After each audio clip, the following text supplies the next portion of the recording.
Why did nobody notice her? She was in the middle of them all, 284 passengers on Flight 847, and yet invisible.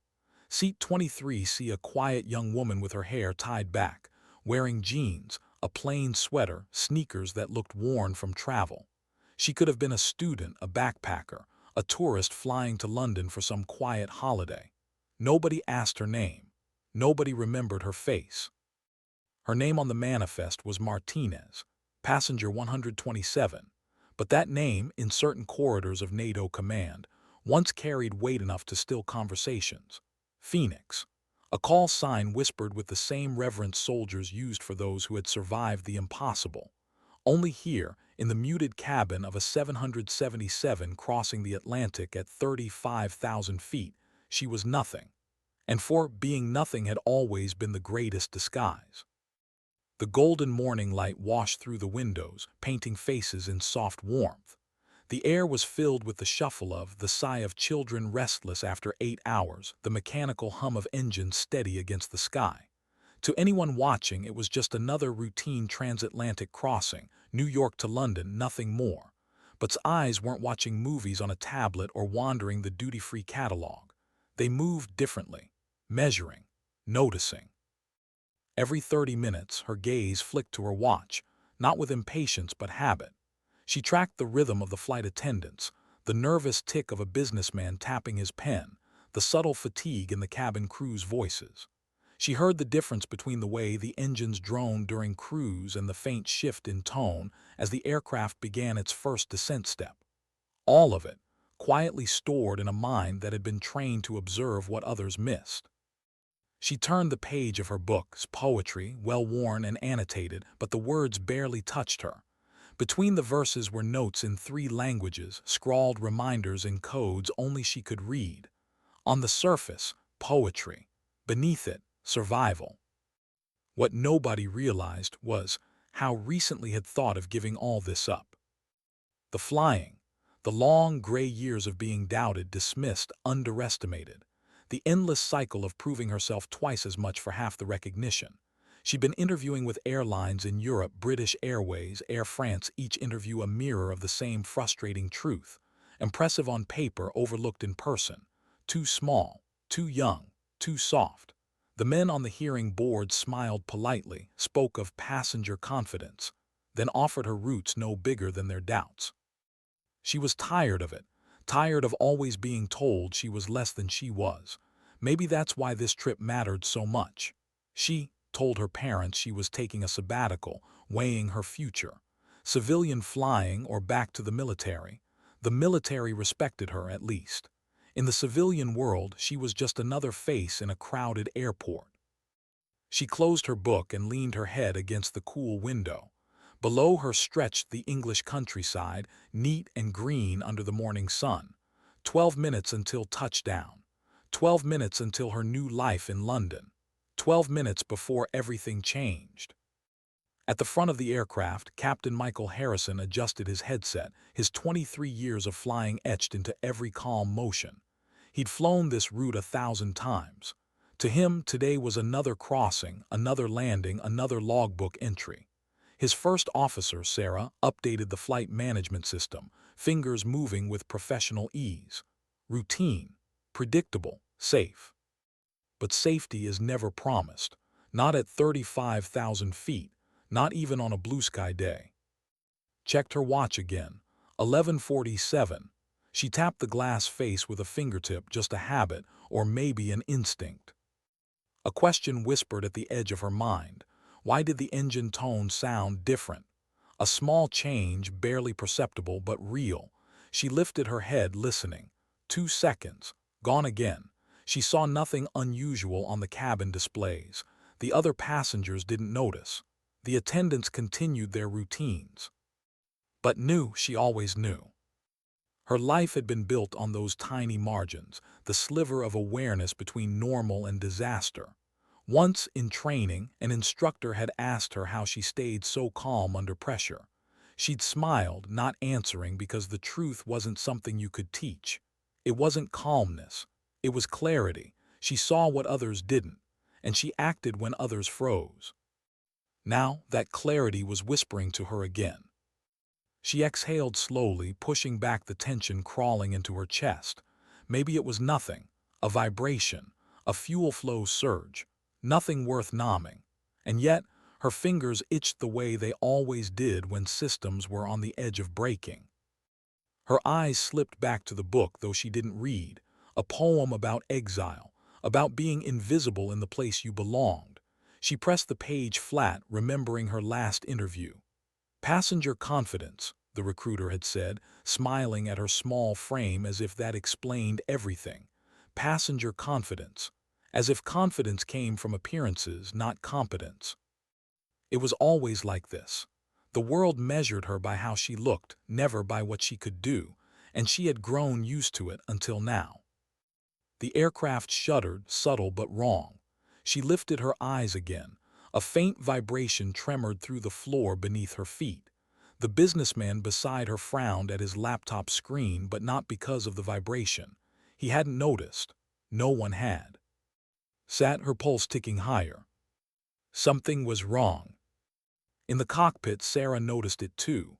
A flicker of change in the engine displays. Parameters normal, everything green. But the noise had shifted, a subtle distortion in the harmony of turbines she'd heard 1,000 times. She turned to Harrison. "Mike, did you catch that?" He nodded but stayed calm. "Probably a fluctuation. Everything looks good." But the truth was already spiraling out of sight. A fracture deep in the turbine blade of the starboard engine. Hidden, growing, ready to tear the aircraft apart. Didn't know the specifics yet. She just knew this. Flight 847 was no longer routine, and she would not stay invisible much longer. She pressed her hands together, fingers interlaced, eyes fixed on the aisle that led forward, to the cockpit, to the fight she didn't yet know she'd have. She could feel it building in her bones, the old call sign stirring, Phoenix. But for now she stayed silent, watching, waiting. Nobody noticed her, nobody cared. And that was their mistake. Because in less than 12 minutes, when the world tilted and panic shattered the cabin, everyone would learn what it meant to have passenger 127 on board. What do you do when the world suddenly tilts beneath you? For the passengers of Flight 847, it began with a jolt. Not the kind of turbulence they'd grown used to, the bump that rattled coffee cups or sent a few nervous glances down the aisle, but a violent, unexpected shudder that snapped heads back against headrests.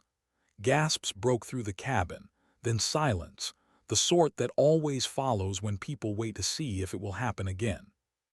It did. The lurched, rolling slightly to the right before Captain Harrison caught it, hands gripping controls that were fighting him in ways they never had before. Warning chimes screamed in the cockpit, panels flashing with angry lights. Sarah's voice was tight, clipped, rattling through the emergency checklist.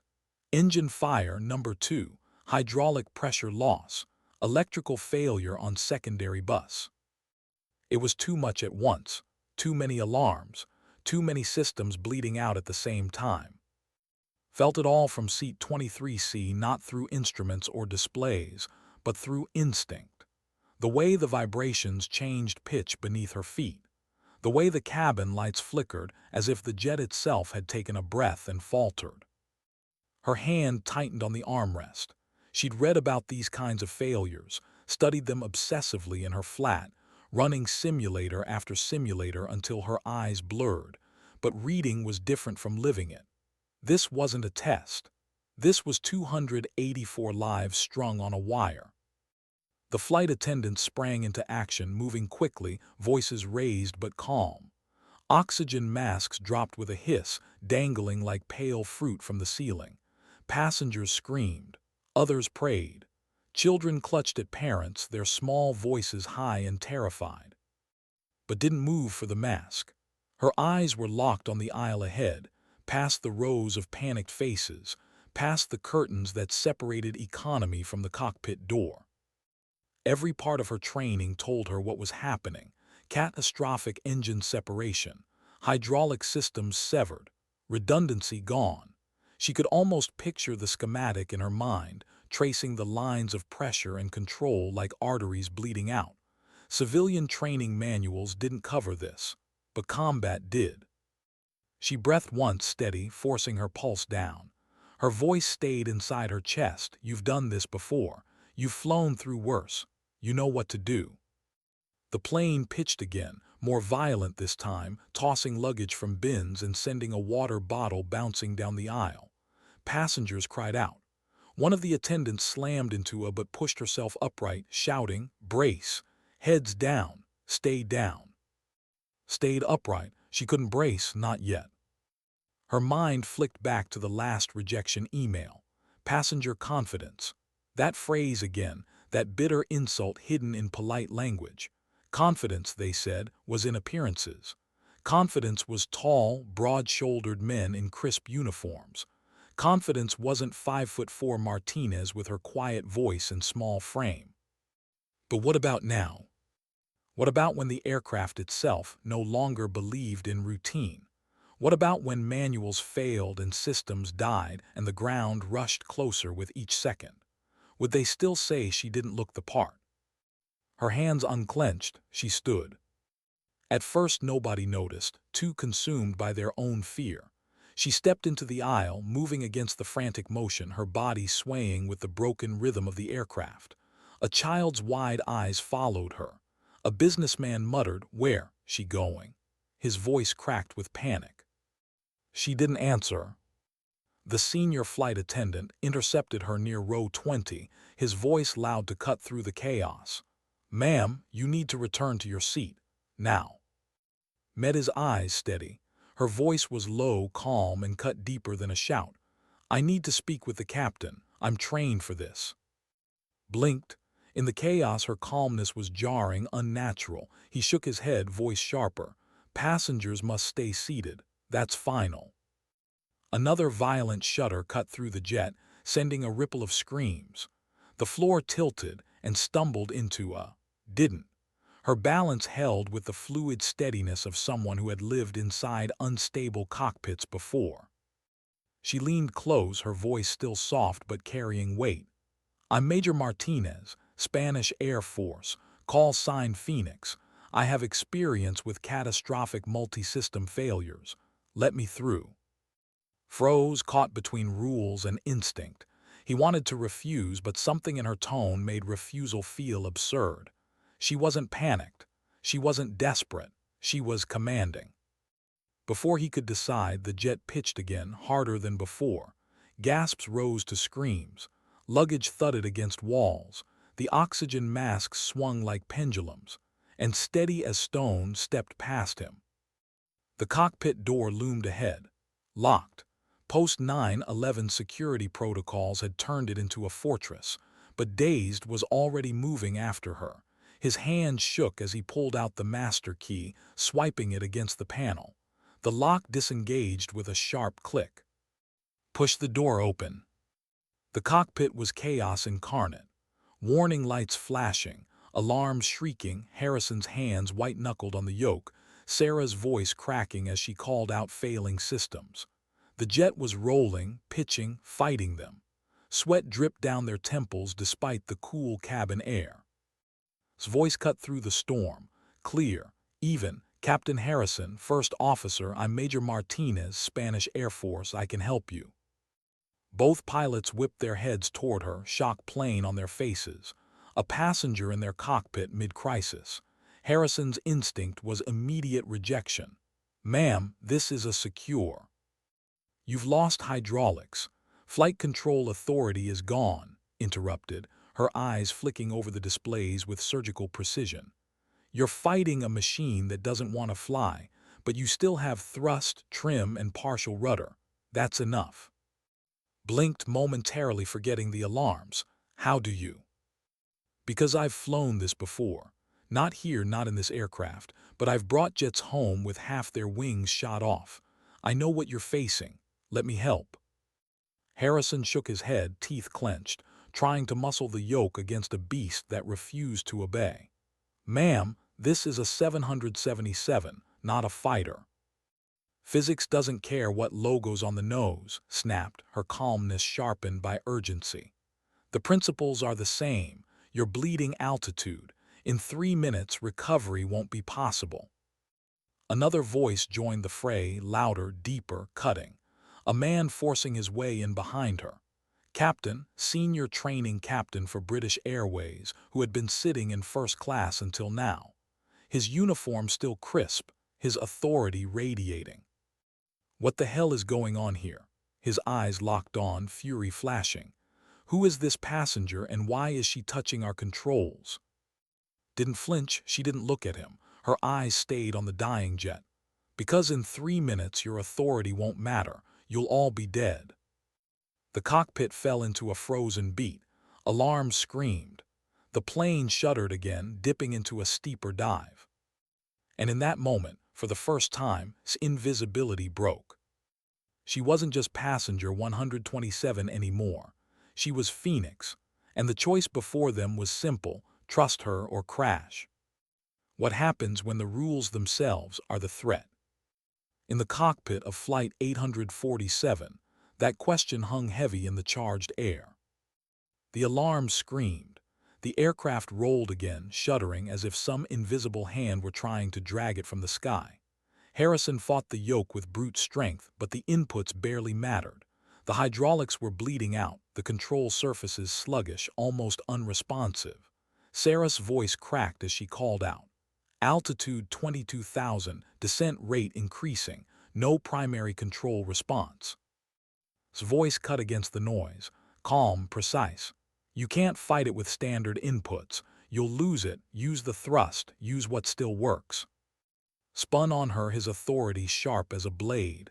Absolutely not. You are a passenger. You do not touch these controls. Do you understand? Step away immediately. Her gaze didn't shift.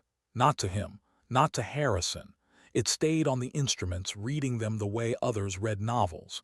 If you keep doing what you're doing, you'll be out of sky in less than 3 minutes. The checklist won't save you, but the thrust might. Stepped forward, jaw tight, trying to edge her away from the throttle quadrant. Captain Harrison, remove her from the cockpit. Now. Harrison's eyes darted between them, between a decorated training captain whose word carried decades of authority and a young woman in civilian clothes whose calmness felt alien in the chaos. His hands ached from gripping the useless yoke. Sweat blurred his vision. There was fighting him, diving harder, engines howling in imbalance. And didn't blink. Captain, she said evenly, you've lost hydraulics in all 3 systems. Manual reversion isn't responding. If you don't use the thrust for control, you will crash. That's not theory, that's physics. Sarah's head snapped toward Harrison. Her voice broke the stalemate. Mike, she's right. Everything we've tried has failed. We're losing it. At least hear her out. But cut her off with a bark. No, we follow procedures. Procedures are written in blood, first officer. We don't improvise with passenger guesses. Finally turned her eyes on him, and for the first time her voice carried steel. This isn't a guess. This is combat training. I've flown jets with wings torn off. I've flown home on nothing but engine thrust and prayer. You don't have to like it, but you're out of time. The aircraft lurched violently again, a hard right roll. Passengers screamed in the cabin, their voices muffled through the cockpit door. The masks swung like pendulums. Grabbed the yoke to assist Harrison, his teeth clenched. We do not break protocol, ever. And what happens? Asked, her tone low, cutting through the alarms, when protocol can't save you. The silence that followed lasted only a heartbeat, but it felt longer, heavy, accusing. Sarah read out altitude, her voice tight with fear. 17,000, rate of descent 3,000 per minute. Harrison's knuckles were white. His mind was screaming with the conflict. His superior demanding adherence to the book. A stranger claiming experience no civilian manual recognized. And beneath it all, the weight of 284 souls strapped into seats behind him, trusting his judgment. Captain pressed, her voice softer now, almost a whisper. You don't have to believe me, but believe the numbers. You're dying up here. Let me show you another way. The radio crackled. British Airways 847, this is London Control. You are descending rapidly through 17,000. Confirm your situation. Harrison couldn't answer. His throat was locked.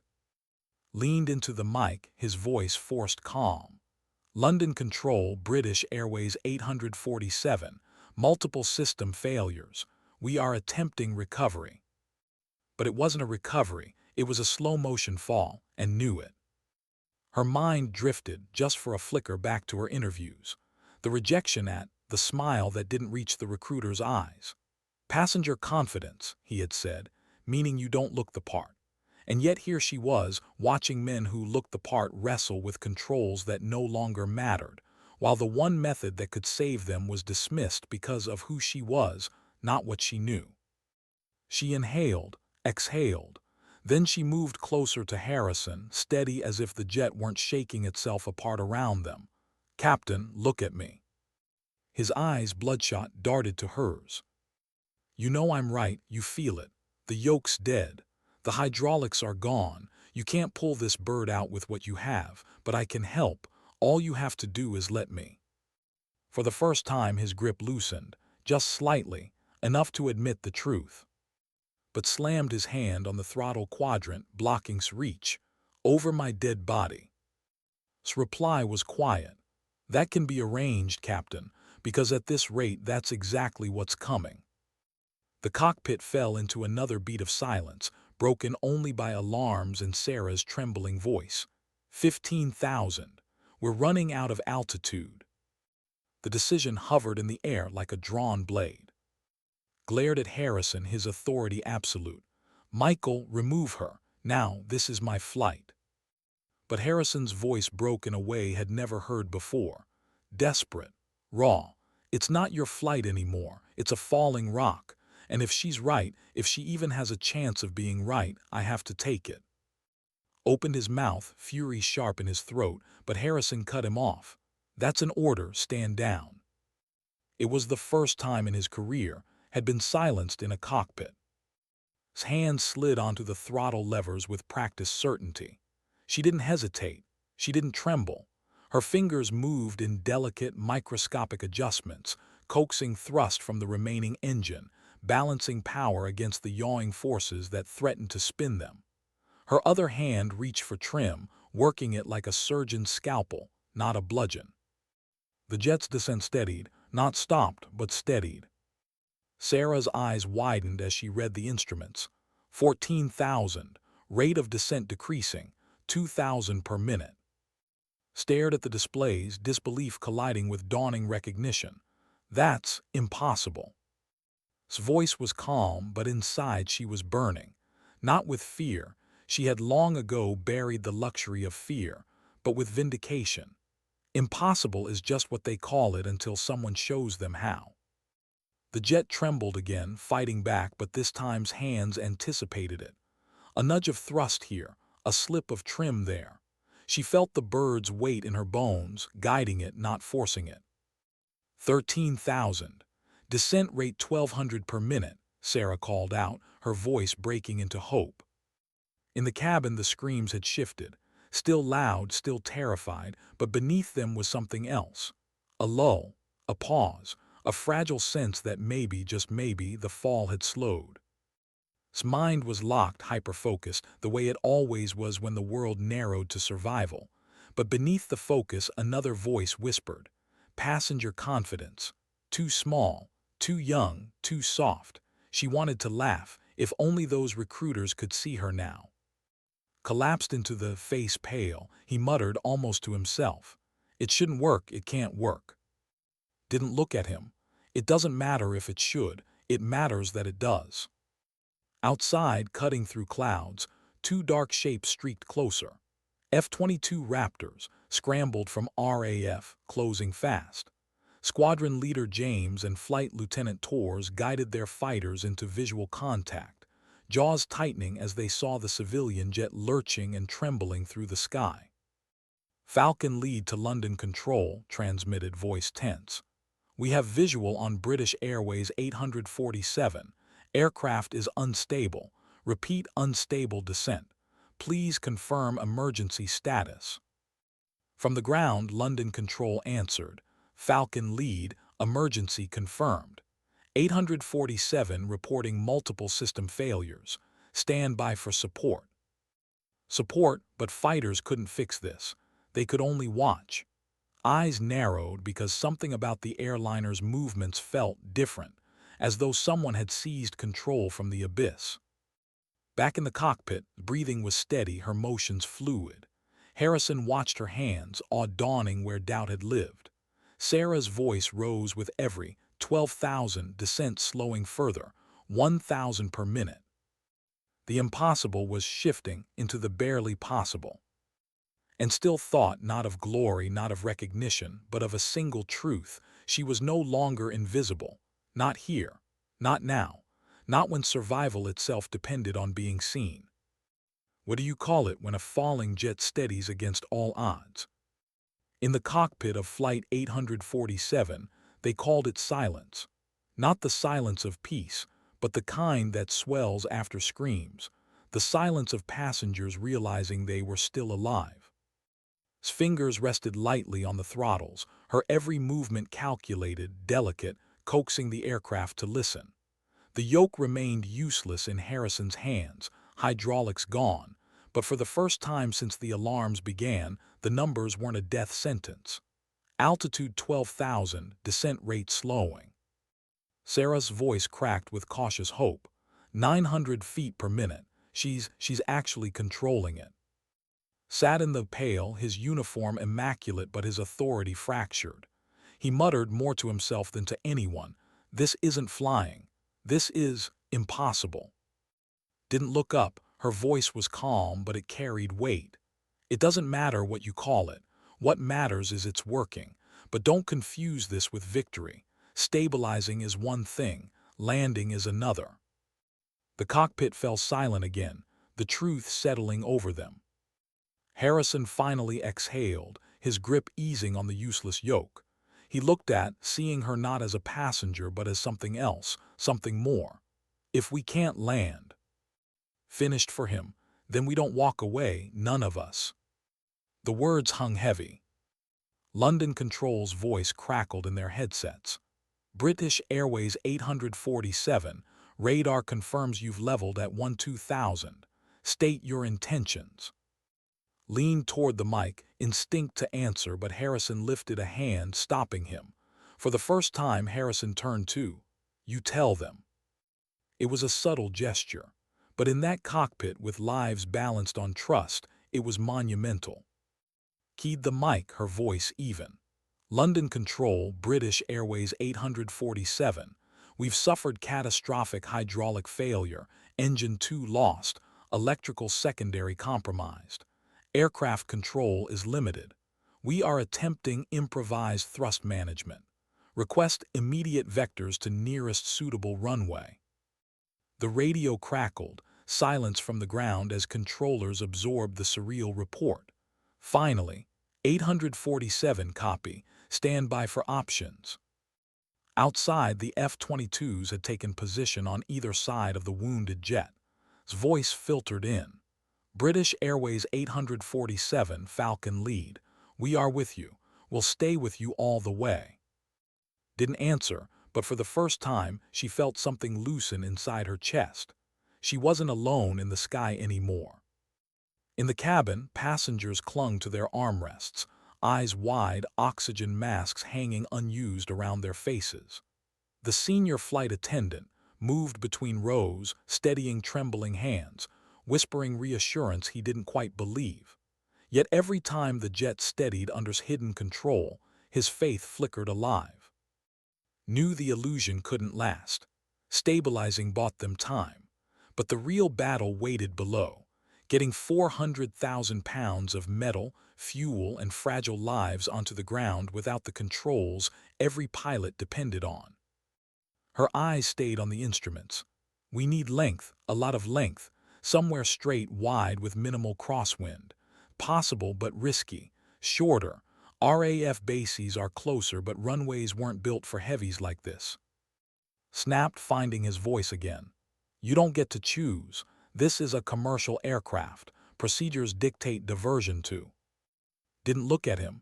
Procedures don't land this aircraft. Physics does. Crosswinds today will roll us into the ground. Sarah turned, almost pleading. Captain, she's right. Look at the METAR. 10-knot crosswind at. RAF has calmer winds, longer military runways. That's our best chance. Shook his head, furious. You're gambling lives on hunches. His voice sharpened, her calm cracking into something harder. No, I'm reading the sky, that's the difference. You keep quoting procedure like it's scripture, but scripture won't hold this bird up another 30 minutes. I will. Harrison's eyes were locked on. He nodded, decision cutting through the fog. We go to. Opened his mouth to protest, but Harrison's voice was steel now. Enough. This is my aircraft and I say we trust her. Fell silent, the weight of the words heavier than the alarms. London Control confirmed vectors too, coordinates flashing across the displays. Adjusted thrust with feather-light precision, easing the aircraft into a shallow turn, the engines groaning against the imbalance. Sweat beaded on her temple, but her movements never wavered. Inside, her thoughts were not steady. Beneath the calm, wrestled with the ghosts of every doubt she'd carried. The interviews, the smirks, the subtle dismissals, too small, too young, too soft.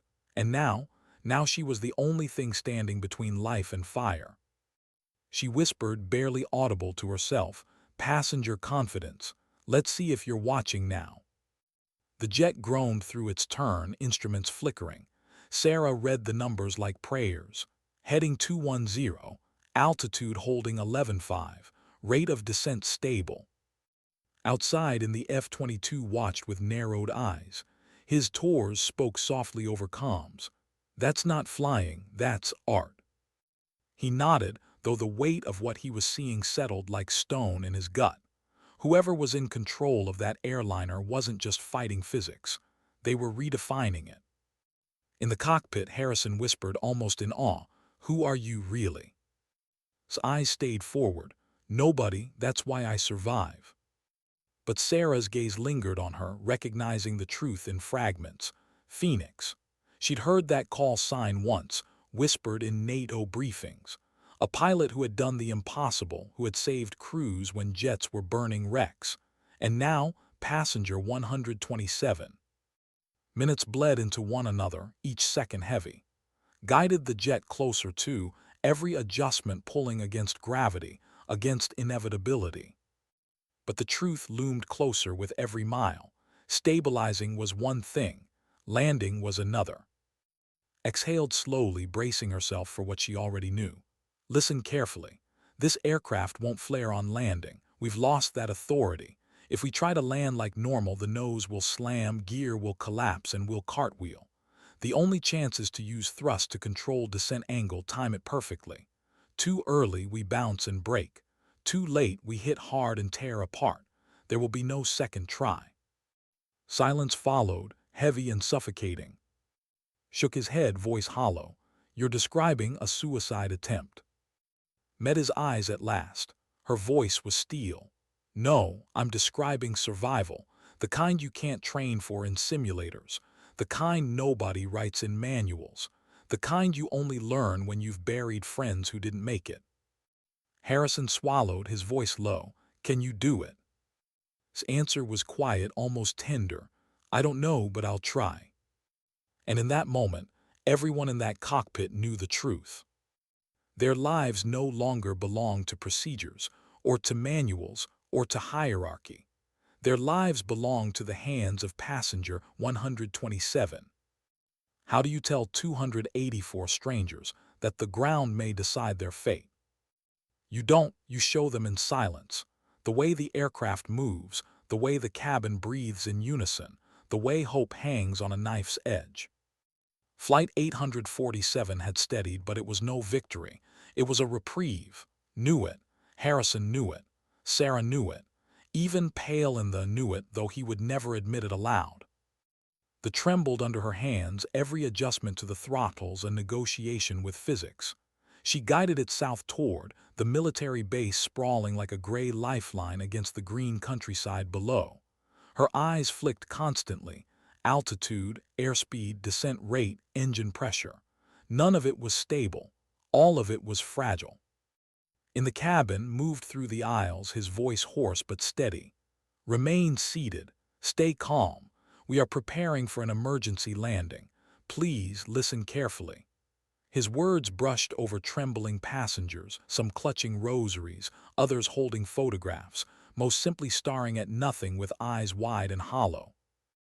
A little girl near row 17 whispered to her mother, "Are we going to fall?" The mother's lips trembled as she kissed her daughter's forehead, offering no answer. His chest tightened at the sight. She had seen that look before, families on bases, waiting for soldiers who never came home.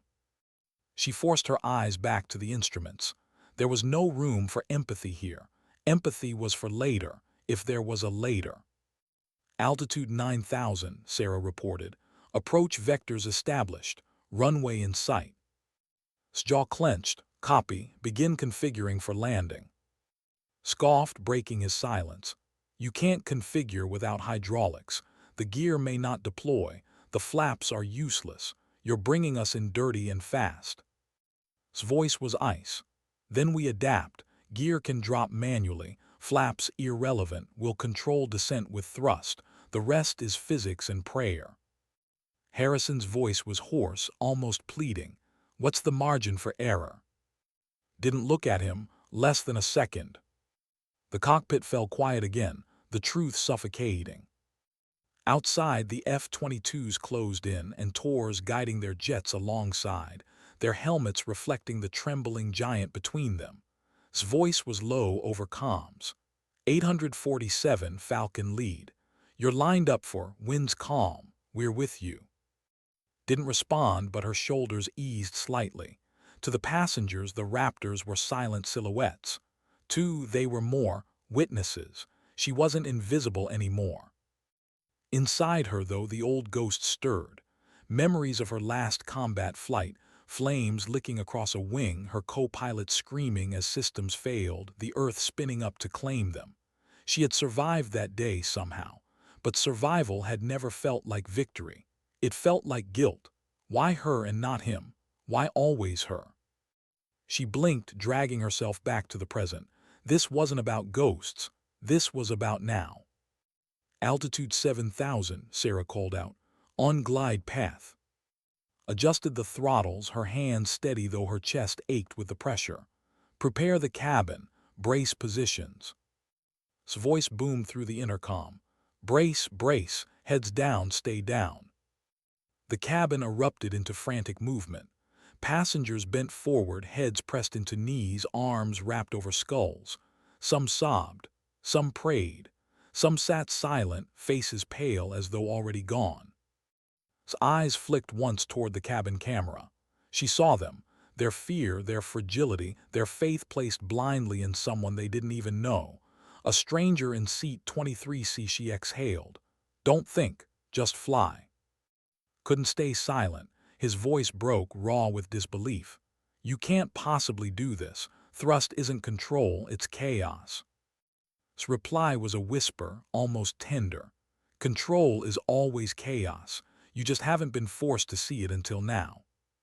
Harrison's eyes never left her hands. He was watching the impossible take shape, second by second. A passenger, no, not a passenger, guiding a crippled with grace born of desperation. Altitude 5,000, distance 5 miles, Sarah called. Her voice cracked on the last word. The base loomed ahead, gray runway stretching like a lifeline through green fields. Emergency vehicles lined its edges, ambulances, crews waiting with grim faces. They had rehearsed for disasters. They knew what broken aircraft did to bodies. Whispered to no one in particular, almost there. Her mind betrayed her, flicking to that word again, passenger confidence. She almost laughed bitterly. Was this confidence enough for them? Would it matter if she never made it out alive to hear them admit it? Her palms burned against the throttles. Sweat trickled down her spine. Her heartbeat was steady, but only because she forced it. Inside, fear clawed at her ribs, demanding to be acknowledged. But she had learned long ago, fear is noise, and noise doesn't fly. 4,000. On approach, Sarah reported, her voice shaking. His gaze was steel. Final checklist. Harrison and Sarah exchanged a look, then nodded, voices reciting out of instinct even when most items no longer mattered. Gear armed, flaps unresponsive, hydraulics failed, electrical partial, cabin braced, crew ready. Finished the list in her head, pilot terrified but moving anyway. The aircraft trembled, the starboard engine whining under strain. Eased thrust, tiny corrections guiding the nose toward the threshold. 3,000, hold it steady, don't fight, let her ride. Outside whispered to himself, though Torres heard him through comms. Whoever's flying that bird, they're a ghost. His mind flicked again, to the man who hadn't survived her last mission, his voice still echoing in her memory. Bring them home, Phoenix, that's all that matters. She swallowed hard. Copy, she whispered, though no one else heard. 2,000, Sarah called. Her voice broke, a single tear streaking her cheek. We're almost there. The ground rose faster now, every second heavier. Hands never left the throttles, her body leaning slightly forward as if willing the jet to obey. Hold, hold. Gripped the armrest of the knuckles white, his voice cracked. This isn't flying, this is suicide. Finally turned to him, her eyes blazing. No, this is what survival looks like when the manuals run out. Her words silenced him. Harrison's voice was low, reverent. God help us. Whispered back, God's busy, it's just us now. Altitude 1,000, 1 mile. Sarah's voice trembled, but she forced the words out. The runway stretched ahead, wide and gray, sunlight glinting off its surface. Emergency crews braced. F-22s peeled slightly upward, unwilling to witness the inevitable too close. Exhaled, the world narrowing to a single point. Brace for impact. The cabin erupted into cries, prayers, silence. The jet shuddered, engines howling, as if sensing the Earth's pull. His hands tightened. This was it, seconds now. Seconds between fire and miracle. And for the first time, she let herself feel it. Not fear, not doubt, but something simpler. Hope. What does the sky sound like when it lets go of you? 2. It was the roar of engines straining against inevitability, the scream of air buffeting a wounded aircraft, and the muted sobs of passengers bracing for an impact none of them believed they'd survive. Flight 847 was on final. Runway lights stretched out like a thread through green fields, a line between salvation and oblivion. Emergency vehicles lined the tarmac, red and white strobes already spinning, crews gripping radios with knuckles white. Inside the cockpit, silence had replaced argument. There was no room left for words, only breathing, only the sounds of systems dying slowly around them. Altitude 600, Sarah's voice cracked, each syllable trembling. Speed 165 knots, descent rate 900 per minute. Too fast, too steep, knew it. She eased the throttles, coaxing, whispering almost under her breath, "Come on, hold with me." The starboard engine groaned, vibrations rattling through the cockpit floor. The jet resisted, nose dipping heavier than her adjustments could counter. Nudged, thrust back up, balancing the impossible equation in micro-movements. 500, Sarah called. In the cabin's voice echoed over the intercom, though fear made it hollow. Brace, brace, heads down, stay down. The passengers bent forward, arms tight over skulls, every human instinct screaming that the Earth was rushing too fast. Some prayed aloud, words muffled beneath sobs. Some sat in silence, eyes wide, as if already gone. Didn't hear them. She couldn't. Her world had narrowed to 2 throttles, a runway, and the rhythm of her own breath. Sat rigid in the face ashen, muttering the word impossible like a prayer he didn't believe. Harrison watched his hands, awe threading through the fear. It wasn't procedure. It wasn't training. It was instinct honed through fire. It was survival written in scars. 400, descent 800. Not enough, muttered. She pushed thrust higher, the engine screaming. The nose lifted slightly, fighting gravity. The jet wobbled, trembled, but aligned closer with the runway. Outside, Tours in their Raptors peeled slightly wider, unwilling to be caught in the blast if fire bloomed. Their voices were low, reverent. "Whoever's flying that bird," Tours whispered, "they're wrestling angels." 300, speed 160. "Still high on descent," Sarah said, her voice sharp with panic. Lips pressed tight. She had seconds, no flare authority, no margin. "Hold, hold." The runway rushed closer, gray concrete filling the windshield. Emergency crews crouched in anticipation. Revved engines, waiting for the signal. 200. Whispered now.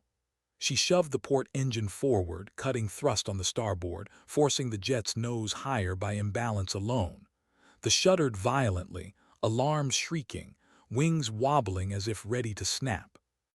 The passengers screamed as the nose lifted, the world tilting with sickening force. 100. His heart slammed against her ribs, sweat burned her eyes, every muscle in her body locked into instinct. Come on, come on. The runway filled everything now. Concrete, lights, salvation or fire. 50 feet, Sarah shouted. Yanked thrust back at the last possible second. The engines coughed, the jet sagged, gravity winning for a terrifying heartbeat. Impact. The rear wheels slammed onto the tarmac with bone-shattering violence. Metal screamed. Passengers were hurled forward, belts straining, cries muffled by the roar. The nose slammed down, gear buckling, sparks exploding in a shower that lit the morning sky.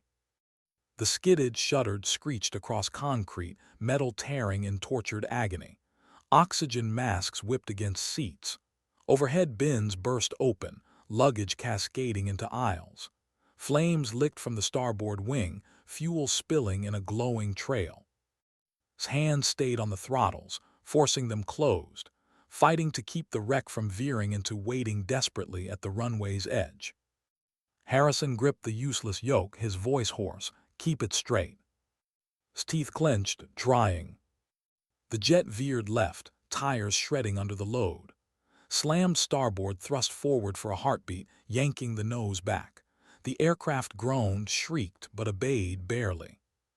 "Speed dropping," Sarah called, her voice nearly lost in the chaos.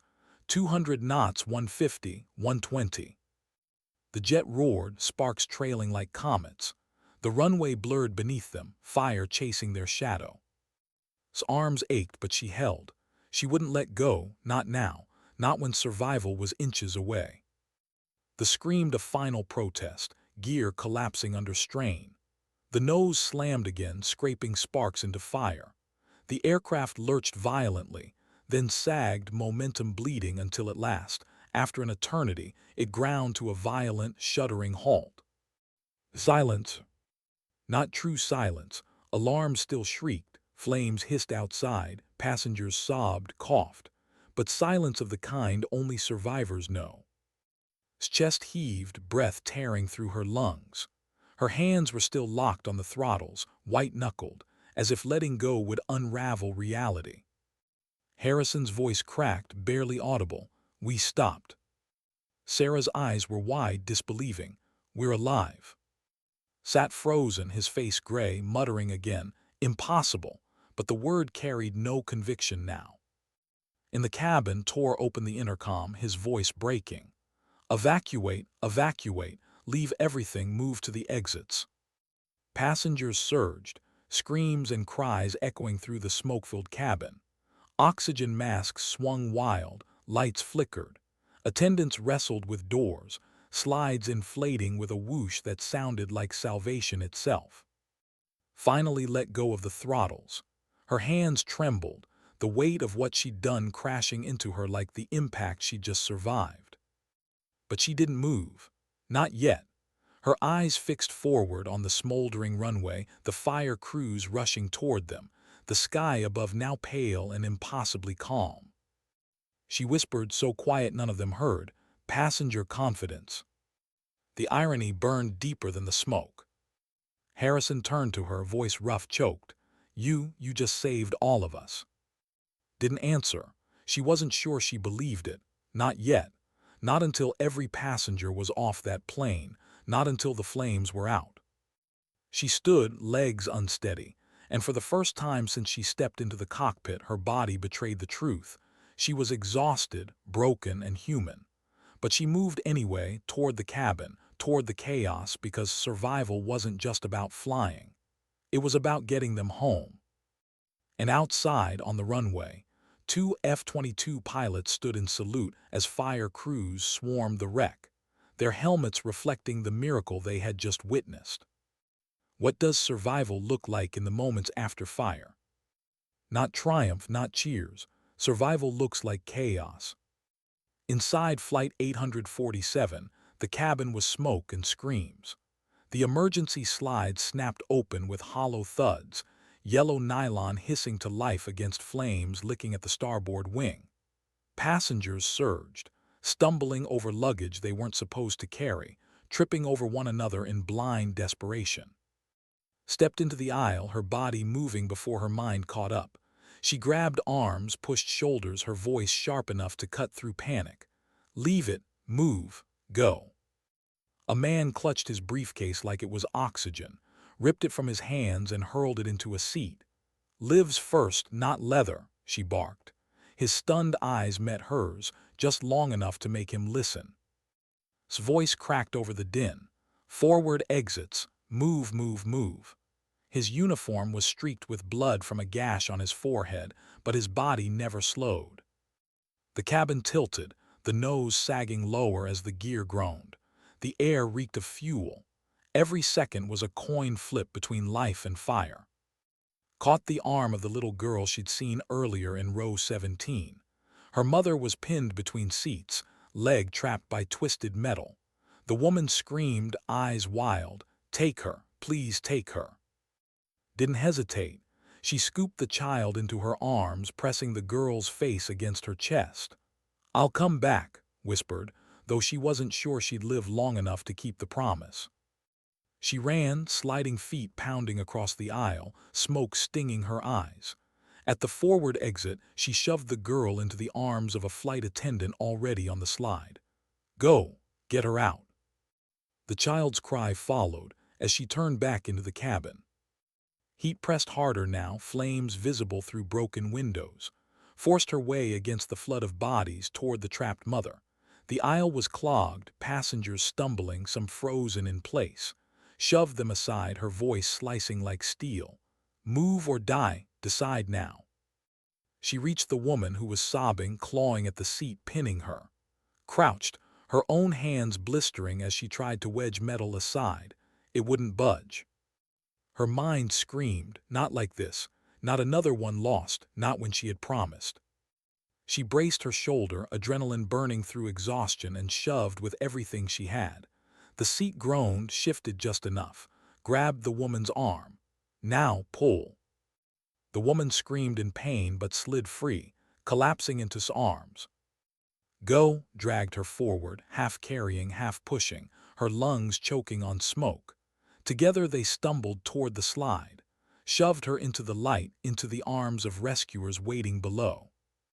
Only then did collapse against the bulkhead, coughing hard, chest heaving.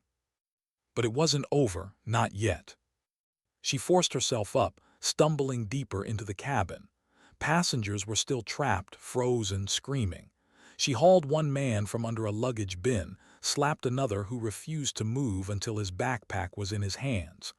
"Get out," she roared, shoving him toward freedom. Each trip through the smoke was slower, heavier. Her legs shook, her chest ached. Her ears rang with the endless chorus of alarms and cries, but she didn't stop, not while voices still echoed. In the cockpit, Harrison and Sarah had evacuated through their own windows, sliding down ropes into the arms of fire crews. Stumbled after, his pristine uniform scorched, his authority burned away with it. On the runway, fire crews attacked the starboard blaze, foam cannons roaring. The Raptors had landed, their pilots sprinting across concrete, helmets in hand. Froze as he saw her, Martinez, emerging from the smoke with another child in her arms, her face blackened, eyes blazing. Torres whispered, "That's no passenger." His throat tightened. He had heard the name once, Phoenix, the ghost pilot who had cheated death in skis far from here. He hadn't believed the stories until now. Staggered from the wreck again, pushing the child into the arms of medics. Her body swayed. She wanted to collapse. Every nerve screamed for rest, but the screams from the cabin pulled her back like chains. She turned again, back into the smoke. Caught her arm, his voice raw. "You've done enough, you'll die in there." Shook him off, her voice hoarse but certain. "Not while they're still inside." She went back. Another trip, another life. Each step was fire, each breath was knives, but she dragged them, one more passenger, one more chance, until the cabin was finally empty, until the smoke was only smoke and not screams. She stumbled down the slide last, her knees buckling as she hit the tarmac. Strong hands caught her, Torres. Voices surrounded her, urgent, praising, desperate. But her ears only heard the silence behind her. The cabin was empty now, empty. Collapsed to her knees, coughing, eyes streaming from smoke. Her hands shook uncontrollably. She pressed them into the concrete, grounding herself in the simplest truth. It was over. Stood before her, helmet under his arm, sweat streaking his face. And then, without hesitation, he snapped to attention and raised his hand in salute. Torres followed, her eyes wet. The firefighters, the medics, even Harrison and Sarah. One by one, they turned to face, their hands lifting to their brows. A line of salutes on the runway. For her. For passenger 127. Blinked through tears she hadn't felt coming. Her throat ached. She had been invisible for so long, measured always by what she was. Too small, too young, too soft. And yet here in smoke and fire they saw her. Not because she wanted it, not because she asked for it. Because she acted. For the first time since the jet began to fall, allowed herself to sit back, legs sprawled, chest heaving. The weight of everything pressed down at once. The fear, the exhaustion, the ghosts of missions past, the disbelief that she was still breathing. She whispered to herself, barely audible, "Nobody listens until they have no choice." Her eyes drifted to the F-22 pilots, still holding their salute. And though she was too tired to return it, she bowed her head slightly, a gesture of respect that meant more than words. The little girl she had carried first was safe now, wrapped in a blanket, clinging to her mother's hand. The woman looked across the tarmac, her eyes meeting. A silent thank you passed between them, one soul to another.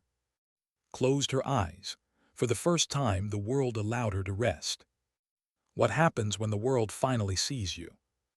For Martinez, it came not in applause or medals, but in the sterile white of a hospital room, her lungs burning with smoke, her skin raw with blisters, and her body heavier than she'd ever known.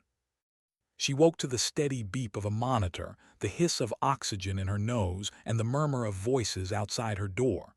Journalists, officers, politicians, all waiting for the ghost they suddenly remembered existed. Her first sight was the little girl from row 17, standing beside her bed with wide, unblinking eyes. The child's hand gripped her mother, but her gaze stayed fixed on. "You came back for me," the girl whispered. His throat burned, her voice was no more than a rasp. "Always." The mother pressed forward, tears streaking her face. "You saved her, you saved us all. I don't know how to thank you." Closed her eyes, she didn't want thanks, she wanted quiet. The door opened. Captain Harrison stepped in, arm in a sling, his eyes red but alive. Sarah followed, her uniform wrinkled, her face pale but filled with something had never seen before, reverence. "Major Martinez," Harrison said, his voice thick. "We owe you everything. If you hadn't been there," his words broke. He swallowed hard, then managed, "You were no passenger. You were the captain today." Sarah nodded fiercely. "The only reason we're here is because of you. I'll never forget that." Turned her head away, staring at the wall. Praise felt heavy. Praise felt wrong. She hadn't flown for recognition. She'd flown because there was no other choice. Another figure stepped in, the one she had expected least. Captain, his uniform was still immaculate, though the pride that had once filled it was gone. He stood awkwardly, eyes low. "Major, I was wrong. About everything." Didn't reply. Not because she wanted to wound him, but because forgiveness wasn't hers to give. Survival was enough. Outside, the press clamored. Headlines screamed her name. Passenger 127 saves doomed jet. Phoenix returns from the ashes. She was a myth turned flesh, a ghost turned savior, but heard none of it. She refused interviews, refused medals, refused to let her story become spectacle. When NATO officers arrived days later, crisp uniforms and polished shoes, they spoke of ceremonies, honors, reinstatement. Listened, her face unreadable. Then she shook her head. No, no cameras, no parades. They were passengers, not pawns. Let them go home in peace. One officer bristled. "Major, the world deserves to know what you did." His eyes lifted, sharp and tired. The world deserves to learn why they never listen until it's almost too late. The officer fell silent. In the days that followed, passengers sent letters. Some came in person, hobbling into her room with casts, burns, bandages. Each wanted to thank her, to give her pieces of their gratitude she didn't know how to hold. She smiled softly, said little, and always deflected. It wasn't about her. It was about them, the fact they were alive. The little girl returned often, sitting by his bed with a sketchbook.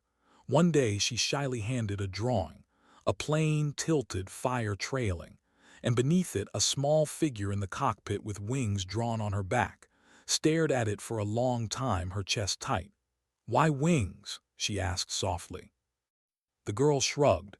"Because you're not a passenger, you're a phoenix." Turned the paper over, blinking back tears she hadn't expected. When she was finally discharged, her steps were slow, her body. Reporters swarmed the hospital entrance, cameras flashing, microphones thrust forward. Questions rained down. "How did you do it? Are you Phoenix? Will you fly again?" Raised a hand once, not to speak but to silence. Her eyes swept over the crowd, steady, unflinching. Then she walked past them without a word, into the quiet she craved. It was and tours, the F-22 pilots, who met her beyond the chaos. They stood at attention, saluting once more, not for the cameras but for her. This time returned the salute, a small, tired smile tugging at her lips. "Ma'am," said softly, "you changed everything up there." Shook her head. "No, I only reminded the sky we don't give up." They didn't press her. They simply stood beside her as she walked away, her figure small against the vast blue overhead. In the months that followed, the story lived without her. Documentaries, articles, speeches. Flight 847 became a symbol. Pilots debated her technique. Manuals were rewritten, but disappeared into quiet, back into the world where her name was just Martinez. A woman who bought groceries, walked streets unnoticed, lived without ceremony. Sometimes she dreamed of the fire, the screams, the weight of the throttles in her hands. She woke sweating, heart pounding. But then she remembered the faces, the little girl, the mother, the survivors walking away into light, and the dreams softened. One evening, alone on a rooftop, watched the contrails of jets streaking across the sky. Commercial flights, routine, unnoticed. She thought of the phrase that had haunted her for so long, passenger confidence. She smiled bitterly, then let it fade. Because she knew the truth now. Confidence wasn't about size or age or how you looked in a uniform. Confidence was survival when the world said it couldn't be done. Confidence was refusing to let go when lives depended on it. Confidence was silence in the face of fire. She breathed deeply, the cool air filling her lungs, and whispered into the night. Sometimes dignity doesn't speak, it simply acts. And with that, Martinez, passenger 127, Phoenix, closed her eyes, content not to be seen but simply to endure.